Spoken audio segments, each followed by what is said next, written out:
साबिक वज़ीर आला पंजाब चौधरी परवेज इलाही को मुकदमात से डिस्चार्ज करने के खिलाफ पंजाब हुकूमत की दरखास्त पर फैसला महफूज कर लिया गया है।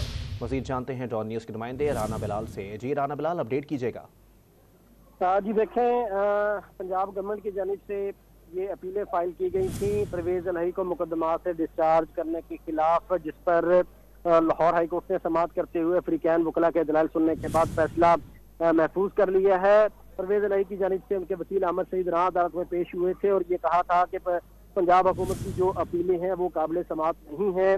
जो ट्रायल कोर्ट है उन्होंने मेरिट की बुनियाद पर परवेज इलाही को मुकदमात से डिस्चार्ज किया है, जबकि जो पंजाब हुकूमत के वकील हैं उनकी जानिब से ये मौक़िफ़ इख्तियार किया गया था कि परवेज इलाही को मुकदमात से डिस्चार्ज नहीं किया जा सकता। ट्रायल कोर्ट के पास ये इख्तियार ही नहीं है। ये जो ट्रायल कोर्ट का फैसला है उसे कलअदम करार देकर परवेज इलाही को जिस्मानी रिमांड पर दोबारा एंटी करप्शन के हवाले किया जाए, जिस पर लाहौर हाई कोर्ट ने अफ्रीकैन के वकला के दलाल सुनने के बाद दरखास्त पर फैसला महफूज कर दिया है। बहुत शुक्रिया राना बिलाल अपडेट करने के लिए।